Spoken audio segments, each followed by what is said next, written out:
வணக்கம். நான் தான் உங்கள் அக்கறை ஆரம்பம் பேசுகிறேன். இன்றைக்கி ஒரு குட்டி கதை சொல்ல போகிறேன். ஒரு ஊரில் ஒரு அண்ணன் தம்பி சின்ன 20 வயசு இப்போ 20 வயசு 18 வயசில் 2 பேர் இருந்தாங்க, அண்ணன் தம்பி. இப்போ அவங்க 2 பேர் படிச்சுக்கிட்டு இருக்காங்க. தம்பி வந்து ஸ்கூலில் +2 முடிக்கிறாரு. இப்போ அண்ணன் வந்து காலேஜில் படிச்சுட்ருக்காரு. 2 பேரும் ஒரு விடுமுறை நாள் தான் தம்பி வந்து அண்ணங்கிட்ட அண்ணனா சினிமாவுக்கு போகலாம் அப்படின்னு கேள்வி இது பண்ணுறாரு. சினிமாவுக்கு போகணுன்னா எங்கடாப்பா அவ்வளோ தூரம் போகணும், எப்படி போகிறது அப்படின்றாங்க. அவள் சாதாரண குடும்பம் தான். பஸ்ஸுக்கெலாம் காசு வேணுமே அப்படின்ட்டு சொல்லுவார். சரி, ஏன் பஸ்ஸில் போகணும், நம்ம சைக்கிளில் போகலாம் அப்படின்னுவார். சைக்கிள்லாம் ஒன்று இவ்வளோ தூரம் முயற்சி போகணுமே அப்படின்னாரு. இல்லை நான் ஓட்டுறேன் நான் தம்பி. அப்புறம் அண்ணன் விடுவாரா? சரி பரவாயில்ல, நானே ஓட்டுறேன்ட்டு வண்டியில் ஏறிக்கான்ட்டு சைக்கிளில் போகிறாங்க. அது சென்னை பகுதி. அது ஒரு முக்கியமான ரோடில் கிராஸ் பண்ணுறாங்க. நான் சொல்கிறது ரொம்ப பழைய காலம். அந்த இது கிராஸ் பண்ணும்போது அது வெயில் நேரம். அது மே மாதம். அந்த ரொம்ப வெயிலில் ஒரு போகிற வழியில் ஒருத்தர் தள்ளு வண்டியில் இதெல்லாம் ஏற்றிட்டு பொருளாக ஏற்றிட்டு வராரு. அது சிக்னலில் அந்த தள்ளு வண்டி நிற்கிது.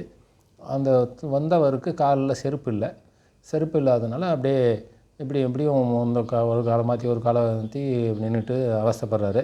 அதை அந்த அண்ணன் பார்த்தாரு. அண்ணன் பார்த்ததும் என்ன பண்ணுறாரு, அவர் இவ்வளோ கஷ்டப்படுறாரு, அவருக்கு ஒரு செருப்பு வாங்கி கொடுக்கலான்ட்டு வண்டி போயிட்டே இருக்காரு. போயிட்டு எங்கள் செருப்பு கடை இருக்கா பாடுறான்னு தம்பிக்கிட்ட கேட்குறாரு. ஏன் கேட்குறாங்க. இல்லை அந்த இப்போ நிற்கிறாரு பார்த்தியா?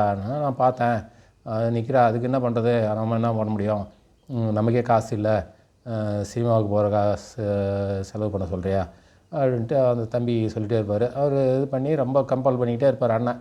அது ஒரு செருப்பு வாங்கி கொடுத்தோன்னா அவருக்கு பாவம் காலில் போட வெயிலில் ரொம்ப கஷ்டப்படுறாரு அப்படின்ட்டு சொல்லிகிட்டே இருப்பார். தம்பி வந்து மறுத்துக்கிட்டே இருப்பார், வேணான்னு. உடனே சைக்கிளை விட்டு இறங்கி, என்னடா நீ இவ்வளோ இதாக இருக்கிற, கஞ்சித்தனமாக இருக்கிற, ஒருத்தவங்களுக்கு உதவி பண்ணுறது சினிமா பார்க்குறது ரொம்ப முக்கியமாக, அது யாரோ பாவம் ஒரு ஏழை தானே, அவர் பழிச்சிட்டு போட்டோம், கால் நெருப்பு மாதிரி சுடுது, அவர் காலை மாற்றி நிற்கிறாரில்ல, லோடு பண்ணி இருக்கிறாரில்ல, ஒரு சாதாரண செருப்பு 30 ரூபா தானே, நம்ம சினிமா பார்க்குற 2 பேர் சினிமா பார்க்குற காசை இது பண்ணிடலாம் அப்படின்னுவார். உடனே சொல்லிட்டு இறங்குவார், சைக்கிளை விட்டு இறங்குவார். இறங்கிட்டு பார்ப்பார் தம்பியை பார்ப்பார். என்னடா உங்காலில் அந்த செருப்பு எங்கன்னாரு. ஆனால் நானே மறுத்து பேசினேன். ஏன்னா என் செருப்பை நீங்கள் அங்கே இருக்கும்போதே, அங்கே சிக்னல் நிற்கும் போதே என் செருப்பை கைட்டி அவர்கிட்ட கொடுத்துட்டேன், அதனால தான் நான் அப்படி சொன்னான்றார். உடனே என் அண்ணன் வந்து ரொம்ப நெகிழ்ச்சி ஆகிட்டார். இன்னும் அது தம்பியை தப்பாக புரிஞ்சுக்கிட்டோமே, இப்படி அவர் செருப்பே கொடுத்துட்ருக்கானே, நாம் தான் அவனை தப்பாக நினச்சிக்கிட்டோம்ன்ட்டு ஒரு நெகிழ்ச்சியாக அவனை கட்டிப்பிடிச்சி பாராட்டுவார்.